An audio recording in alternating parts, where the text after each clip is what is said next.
सियोंग Ji Yuk एक ऐसा इंसान जिसे हमेशा नकारा गया, एक मॉन्स्टर की तरह देखा गया, एक मॉन्स्टर की तरह ट्रीट किया गया। सियोंग जी युक ने अपनी लाइफ में काफी सारे दुख दर्द झेले एंड जब उसकी लाइफ में थोड़ी सी खुशी आई तो वो बस थोड़े टाइम के लिए ही आई। एंड जो उसके साथ हुआ है एंड जो उसके मौत का कारण बना है वो सुन के तो तुम्हारा दिल ही टूट जाएगा। तो अगर तुम भी सियोंग जी युक की लाइफ स्टोरी को जानने में इंटरेस्टेड हो तो make sure to watch the video till end. Hello दोस्तों, मेरा नाम है हिमांशु, आप देख रहे हैं एनिमेशन शो एंड आज हम बात करने वाले हैं about the tragic life story of Seong Ji युक।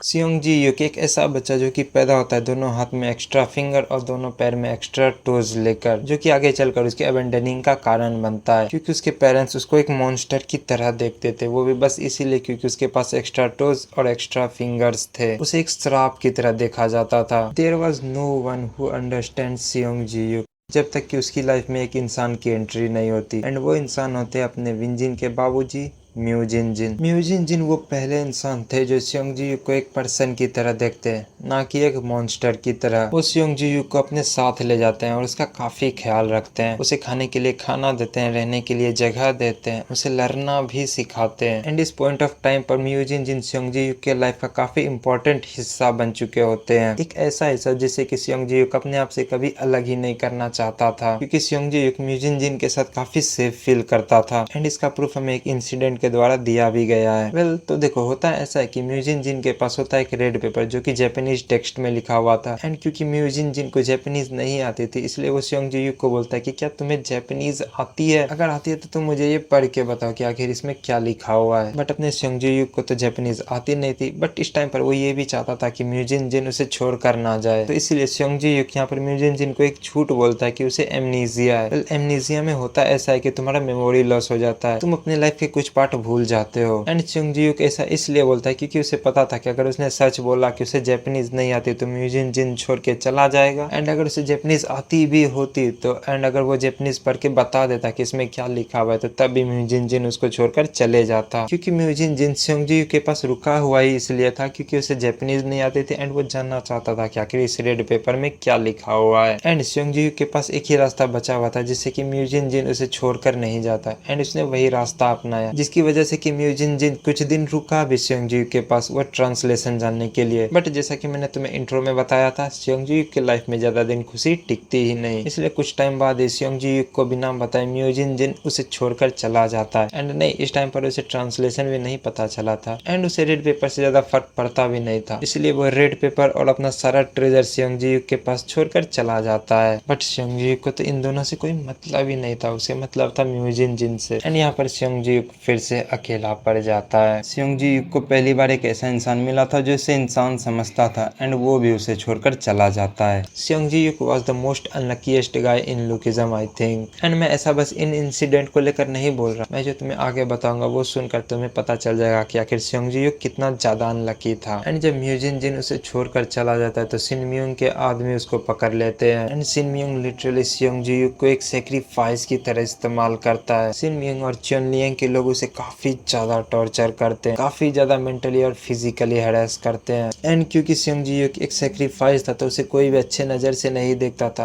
लोग उस पर पत्थर मारते थे, उसे भला बुरा कहते थे, उसे जितना हो सके उतना ज्यादा टॉर्चर करते थे क्योंकि उन्हें ऐसा लगता था कि ऐसा करने पर भगवान उसे खुशी प्रोवाइड करेंगे। एंड ये सब होता था सिन म्यूंग की वजह से क्योंकि उसने सारे लोगों को इस तरह से मैनिपुलेट कर रखा था एंड वो जो कहता था सारे लोग वही सच मानते थे।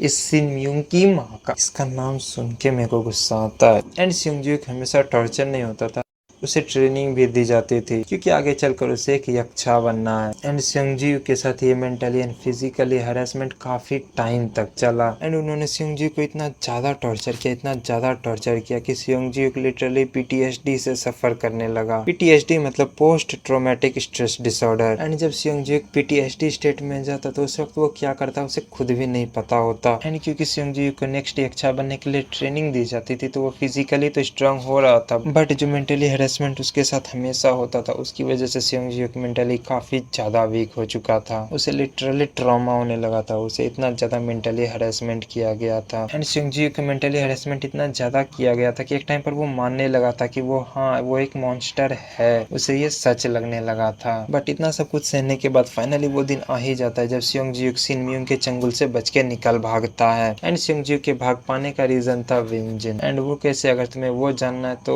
मैं वो तुम्हें विंजिन के लाइफ स्टोरी में एक्सप्लेन कर सकता हूँ। एंड अगर तुम लोग विंजिन की लाइफ को डिटेल में जानना चाहते हो तो कमेंट सेक्शन में बता देना, मैं उस पर अगला वीडियो बना दूंगा, वरना तो मैंने किसी और के बारे में सोच रखा है। तो कहाँ थे हम? हाँ, सियोंग जी फाइनली भाग जाता है सिन म्यूंग के चंगुल से। एंड वो भागकर छिप जाता है, या फिर यूँ बोले तो रहने लगता है च्योनलियोंग के पहाड़ों पर। एंड वो काफी टाइम तक उस पहाड़ पर अकेले रहता है, उसे अकेले काफी लोगों से लड़ना पड़ता है। बेसिकली उसे अकेले सब कुछ करना पड़ता था, अनटिल कि कुछ बच्चे भटकते भटकते उसके घर पर नहीं आ जाते, जो कि ऑफकोर्स वो लोग भी अबेंडेंड ही थे, इसीलिए वो भटकते भटकते सियोंग जी के घर पर आ जाते हैं। And as far as I remember, पहले तो सियोंग जी उन लोगों को अपने पास नहीं रखना चाहता था, बट कुछ टाइम बाद वो उन्हें अपना लेता है। उन लोगों का उसी तरह ख्याल रखता है जैसे म्यूजिन जिन ने सियोंग जी का रखा था। उन्हें रहने के लिए घर देता है, उन्हें खाने के लिए खाना देता है, एंड उन लोगों को फाइटिंग करना भी सिखाता है। वेल, हम लोग ऐसा बोल सकते हैं कि सियोंग जी उन लोगों को अपने छोटे भाई बहनों की तरह रखता था। एंड कुछ टाइम बाद सियोंग जी के लाइफ में एक ऐसे लड़के की एंट्री होती है जिसमें कि सियोंग जी खुद को देख पा रहा था। एंड वो लड़का होता है विंजिन। एंड विंजिन में वो खुद को क्यों देख पा रहा था? अगर तुम्हें ये जानना है तो तुम्हें विंजिन का लाइफ स्टोरी जानना पड़ेगा। एंड उसका कंडीशन तो तुम्हें पता ही है, कमेंट कर दो बस,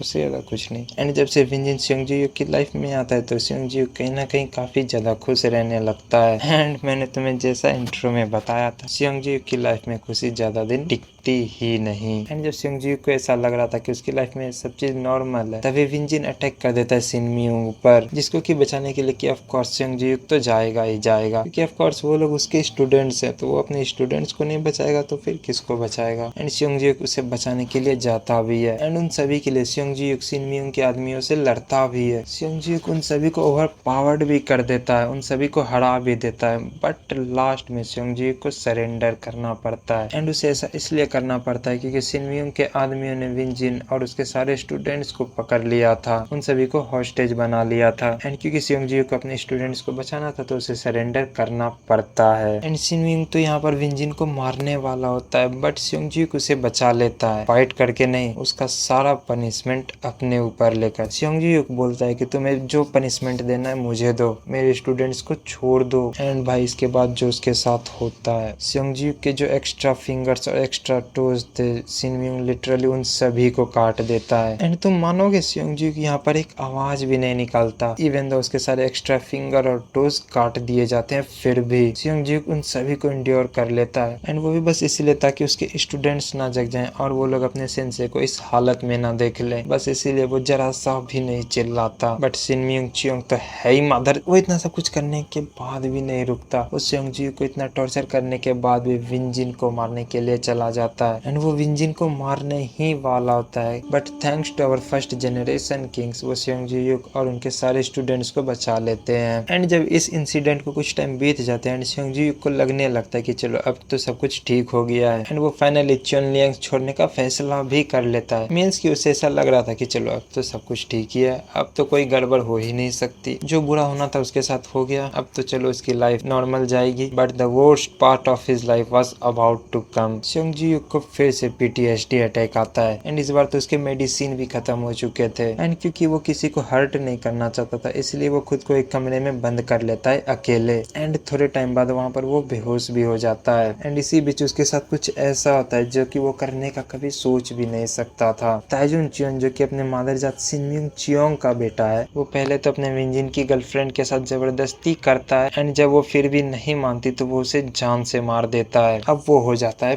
पैनिक, उसे समझ ही नहीं आ रहा था कि करना क्या है। वो नहीं चाहता था कि सुजिन के मौत का जिम्मा उसके सर आए, इसलिए वो पैनिक में इधर उधर भागने लगता है। एंड वो भागते भागते पहुंच जाता है उसी रूम में जहाँ पर सियोंग जी ने खुद को बेहोश बेहोश किया था अकेले। वो पहले सेयोंगजी से मदद मांगता है बट देखता है कि सेयोंगजी तो बेहोश है, तो वो सुजिन को सेयोंगजी के बगल में सुला देता है एंड जो पट्टी सेयोंगजी के हाथ में लपेटी हुई थी वो उसे खोलकर सुजिन के गले में लपेट देता है ताकि सबको ऐसा लगे कि सेयोंगजी ने PTSD में सुजिन की जान ले ली। एंड जब कुछ टाइम बाद सेयोंगजी को होश आता है तो वो देखता है सेयोंगजी उसके बगल में पड़ी हुई है मरी हुई। एंड जैसा ताइजिन ने सोचा था एकदम वैसा ही होता है। जब सेयोंगजी को होश आता है एंड जब वो सुजिन को अपने बगल में ऐसे देखता है तो उसे भी ऐसा लगने लगता है कि जब उसे PTSD अटैक आया था उसने तभी सुजिन की जान ले ली। एंड ऐसी हालत में विंजिन भी उन दोनों को देख लेता है एंड विंजिन को भी ऐसा लगने लगता है कि सेयोंगजी ने ही सुजिन की जान ली है, क्योंकि ऑफ कोर्स वह उस वक्त किसी के दिमाग में कुछ आएगा ही नहीं, जो सामने दिख रहा है सब लोग वही मानेंगे। एंड वह इसके बाद सेयोंगजी समुद्र में डूबकर अपनी जान दे देता है।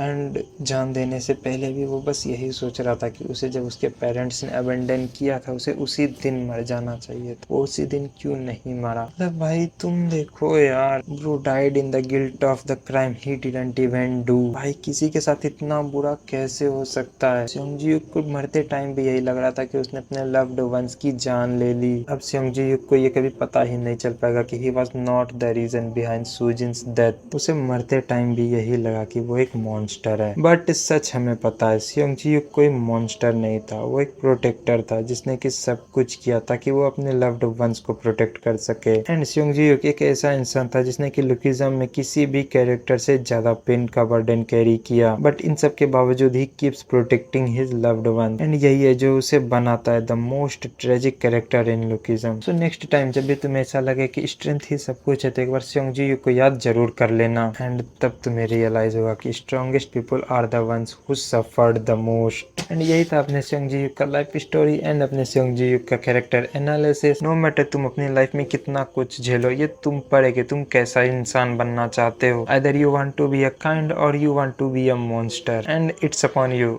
एंड आई होप कि तुम्हें ये कैरेक्टर एनालिसिस पसंद आया होगा। एंड ऐसा ही कैरेक्टर एनालिसिस अगर तुम्हें गन के बारे में चाहिए तो तुम्हारी स्क्रीन पर ये वीडियो आ रहा होगा, तुम उसे टैप करके जरूर देख लेना। एंड सो आज की वीडियो में बस इतना ही, मिलते हैं अगली वीडियो में, तब तक के लिए सायोनारा।